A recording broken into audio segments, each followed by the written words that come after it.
Fuck. Holding this wrong. What's going on, lads? It's your boy John coming at you from my B&B reservoir. Fucking hell.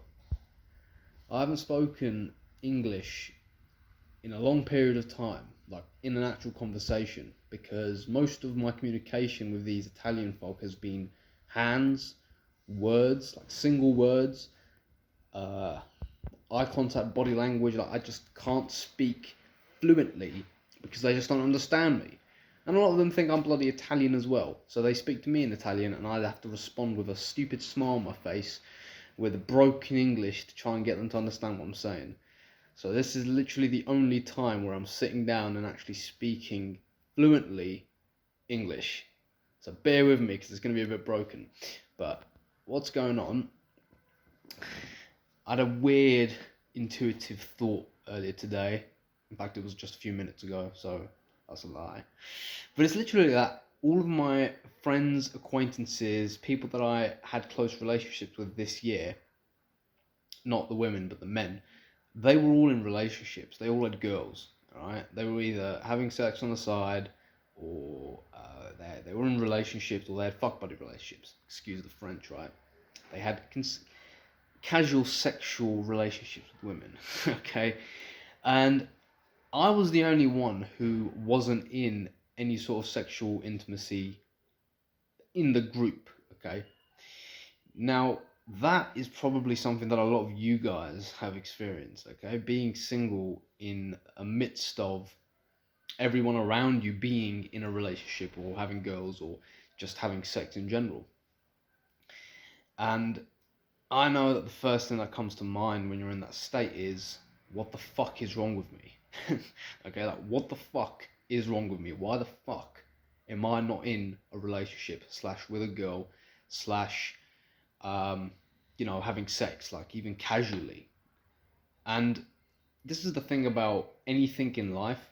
The grass is greener on the other side. Once you start to experience the other side and it becomes natural to you or becomes normal to you, it loses its exclusivity. It loses its exoticness, okay? Because that's what happens when you're single for a long time. The opposite sex becomes exotic.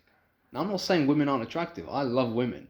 But when you're not engaged in any sort of intimacy with them or with a woman at this time, you can become very much an alien to the opposite sex, both psychologically and fucking physically, because you're just looking at them like, oh my god, they look so good. Oh my god. They become exotic. And it puts you not only in a scarcity mindset when it comes to women. Jesus, I almost kicked over the ashtray. Not only does it put you in a scarcity mindset with women, but it makes you doubt yourself, and you tend to experience anxiety regarding dating, being single. You're not comfortable being single. Okay, that's usually one of the things that happens when everyone around you has a girl, and you can obviously start to doubt yourself and your abilities as a man, and you obviously start to doubt your appearance, and you start to question whether you're attractive or not. And that's natural. That's very natural. When you're single for a long time, it's very natural to start doubting yourself because it feels that you're responsible for it. Okay? But you are responsible for it. That's the thing. No, I said that wrong. It can start to feel like you're not responsible for your situation, and it's external factors that have led to your singleness, right? So you might say, I'm not attractive enough, or women are shit. That's a really common one, right? The MGTOW guys, they just blame women for all of their problems. I'm not going to go into it. You can then say, it's contemporary dating society. That's another one, right? Oh, dating society today is so shallow. Oh, no one likes me. I'm on Tinder all the time, and no one matches with me. Yeah, you're blaming external stuff. And in reality, the reason you're single is because you've chosen to be single. Okay, you've chosen to be. It's choice. It's in your power, gentlemen, to either be single or not be single. It's in your power to do that. Okay, and it doesn't seem like it when you're single for a long time. So I've been single all my life. I've never actually been in a long-term relationship with a woman, and when you're single for that bloody long, it can really tend to start to feel that, oh, maybe I'm destined to be like this forever. I'm destined to be alone. Okay? And earlier when I was younger, I've said this in previous videos, I used to blame my appearance for the reason I was single. I used to say, oh, maybe it's because I'm unattractive, maybe it's because I'm ugly, or maybe it's because I'm brown, or maybe it's because some other reason that I'm not responsible for. But so that I don't have to take responsibility for the fact that I haven't asked a girl out. I haven't done it. I haven't actually gone out and asked a girl for a date, or asked her on a date, and that is the sole reason why I'm single. Because I'm expecting the woman to do the work for me. I'm expecting her to ask me out. And that's not entitlement, that's called being a pussy or being a coward. Because a woman likes boldness. Women in general like boldness. They like men who thrust themselves out into the open and put themselves on the line, and they like that. They like daring behavior. This is one thing that I've experienced in my life in my early 20s is women love bold men. They love men who are bold. It's in every situation where women have been attracted to me, it's when I was bold or when I was fearless or when I just simply did whatever the fuck I wanted to do without any fear of judgment, criticism, or anyone coming up to me and telling me what not to do or what to do. And even if they did tell me what to do or what not to do, I sort of just gave them a weird look and then continued doing what I was doing. And it was that fearlessness that women really, really like in a woman, because a woman, by comparison, very timid, very reserved, very not bold. Okay, the opposite of bold, very reserved and very hesitant. But a man is decisive. A man just simply does what he does, and not necessarily concerned with the object of what he's doing. He's just concerned about doing what he needs to do. So, if you've never asked out a girl, and you're now blaming external things for your singleness, well, gentlemen, you need to really reconsider what you're doing here, because you can make all the excuses in the world as to why you're single, and you can blame everyone else, but until you take accountability of what is in your power to do, okay, it's in your power to ask out a girl. You can do that. You're allowed to ask out a girl. You're allowed to go up to anyone and ask them out. Okay? What's not in your control power is whether they say yes or not, which is why you shouldn't be concerned with that. That's got nothing to do with you, because at least if you ask 100 girls and you still get rejected, you did it. You did what was in your power. You don't need to feel like you're not doing enough. You are asking out girls when it appeals to you. You don't have to do it every fucking time. You can do it whenever you feel like it. But at least you're doing it. Okay? At least you're putting yourself out there, putting yourself on the line, and you're asking girls out. Okay? Now, do I agree with cold approaching? Not really, but you could be on the street, you see a pretty girl, she smiles, you can go up to her, she gives you a nice little signal, you can go up and go and have a nice chat. I don't really speak to strangers like that. I tend to speak one-on-one with people, but if I'm in the situation, I'll talk to a girl like that. I'm not going to make excuses as to why I shouldn't be asking girls out, especially if I want to get a relationship. If I want to be in a relationship, then I'm going to put in the work, gentlemen, okay? And I suggest you do the same thing, because blaming external things is called being a coward. You're not taking responsibility or accountability for what's in your power, okay?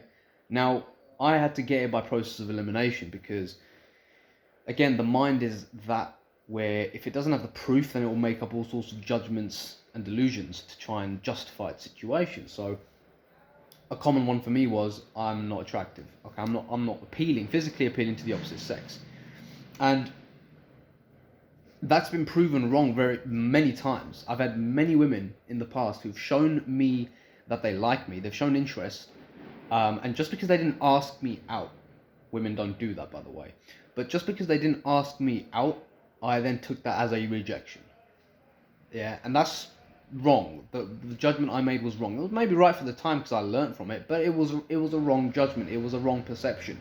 The perception was that she should ask me out, and therefore then when I get inside her pants, that's when I know she likes me. That's called validation. That's called external validation, and you putting emphasis on sex as defining you as a man. Okay? Now, we do that, right? Men do this when we're young. We are very egoic when we're young. We're very egoic, okay? There's a lot of guys on YouTube telling you guys not to have an ego. That's not going to happen. You're not going to be able to get rid of your ego. Not that easily anyway. You're going to have to go through life experiences, and you're going to have to suffer in order for your ego to be diminished and for you to gain a more hearty worldview. Life has already taken care of that for you. Don't worry. Your ego will naturally diminish as you get older. But as a young adult, as a young man in his 20s, you are going to have an ego, and naturally you're going to put massive value on externals. Okay, you're going to do it. If you can learn not to do it at this young age, you will get a massive head start in life. Your relationships will be 10 times better. The women that you attract will be 10 times better. Your life will just, generally speaking, you will be able to live it with a lot more ease if you do get rid of your ego now, or at least learn to control it, which is what I'm trying to do, of course, and which is what I'm trying to put on this channel. I'm trying to give you guys a healthy understanding of what it means to be a masculine guy, to develop a healthy ego, a masculine ego, which is not selfish, it's selfless, but it also does take into consideration your own self-sufficiency, right? But gentlemen, this is just a 10-minute video. I'm not going to ramble on for any longer. This is just a short video to tell you that externals are not to blame for your situation, okay? If you wanted to get a woman, get laid, get a relationship, whatever the fuck your heart desires, you can do that right now. You can literally do it right this second if you wanted to, but you don't do it because you're letting the mind make up excuses as to why you're in the situation, and you're just thinking about it. Yeah, you think about that. Think about that thinking. You're thinking about getting laid or getting a woman or doing this. You're not actually doing it. Okay, when you go out there into the world and put yourself into the situation of asking out a girl, then you can actually tell yourself that, okay, I don't care about the results, but I'm living my truth. If I find a girl attractive and I tell her that, I don't care what the result is. I'm doing what I want to do. That is enough for you to feel self-happy. That's not the fucking right word. that doing that is enough for you what is the word? To be content with who you are, okay? Because you're living your truth. That's it. Living your truth is what you want to be doing, not getting stuff. You can't live your truth by getting things. You live your truth by doing what you want, by saying how you feel, by acting out what you want to do. That's called living your truth. That's called real confidence, okay? A lot of you guys, and especially me, when I say you guys, I generally am talking to myself, tend to think that confidence is going to inherently improve your life. That confidence is inherently going to give you good results. That's bullshit. Confidence is the exact opposite. Confidence is doing what you want to do despite the consequences or despite the results, because you're not doing it for the results. You're not being confident because you want certain results. You're being confident because that's just who you are. You're doing what you want to do because it makes you feel good. And whether or not the world responds to you or not in the way you feel like it should has very little consequence, very little to play in your confidence. Your confidence is despite the results. That's what true confidence is, okay? A lot of you guys feel that I need to get confident to get women. No, you want to get confident so you can live a good life, so that you can feel happy with yourself, so you can be content with who you are.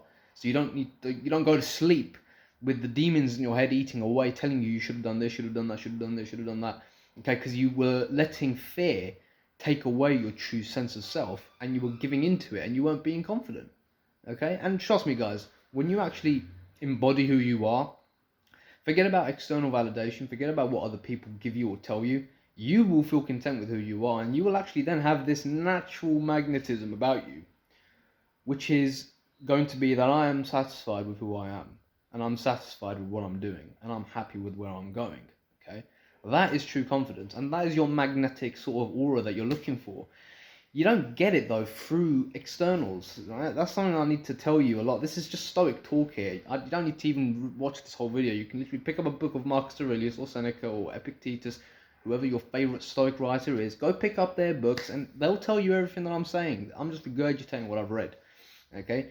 When you control things that are in your power, and you look at the external world as being an indifference, so you don't control it.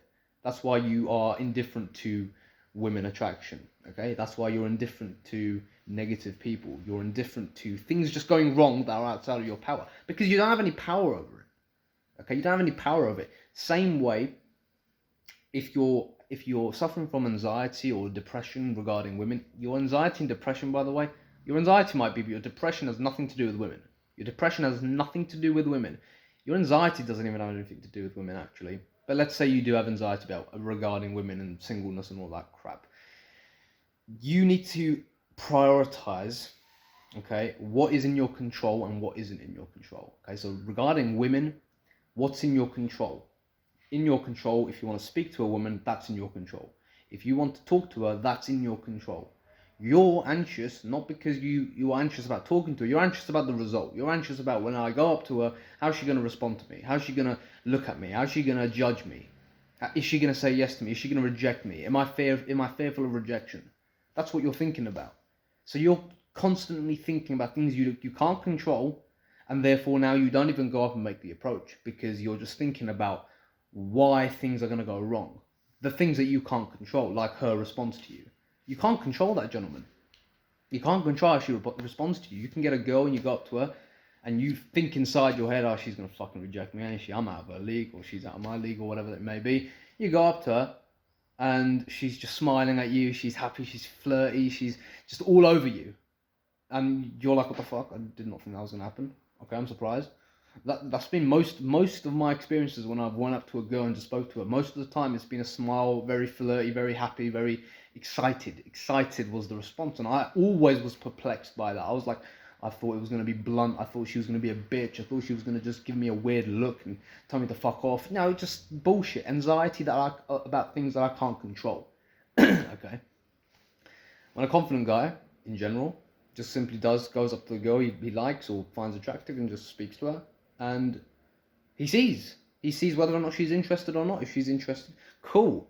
You keep going with the interaction. You keep going on and see where things go. If she doesn't respond well, do you think the confident guy, aka confident guy, do you think he cares? No, because it's an indifferent. Your confident guy is basically a stoic. Okay, because he understands that there's things he can't control and there's things he can control. He can control himself. Okay, he can control the way he approaches, he can control his demeanor, he can control the way in which he engages.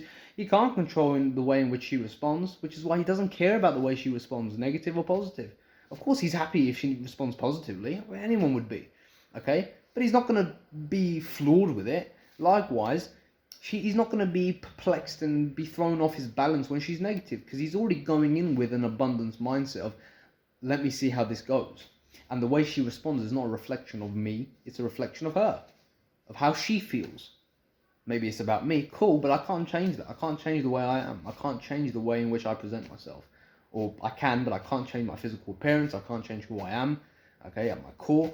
I can't control these things, okay, and I can't control them based on her perception of me. So don't worry about it, because you don't have any control over it. Sometimes you're going to have to just do this regardless of how you feel, however anxious you are. And you're going to have to do it just to get used to the feeling of worry and anxiety. And get used to that, and then you're going to realise how futile it is to be anxious about it. And then you're just naturally not going to be anxious anymore. Because you're going to choose inside your head, mentally, internally, you're going to eventually figure out a internal mechanism that puts away the anxiety. Because you're going to realize that, hey, I can't control certain things, so there's no point in worrying about this, okay? So, gentlemen, that's my message for today. Control what's in your ability to control. Stop worrying about things that you can't control. It's a waste of time. It's a waste of energy. That's the most important one. It's a waste of fucking energy. And number two, you just fucking die inside, okay? You just fucking die. All right, gentlemen, that's going to be it for me today. Hope you enjoyed the video. I'm certainly enjoying my time in Naples. And I hope you are enjoying your time wherever you are. And if you're not, stop worrying about things you can't control. Take it easy.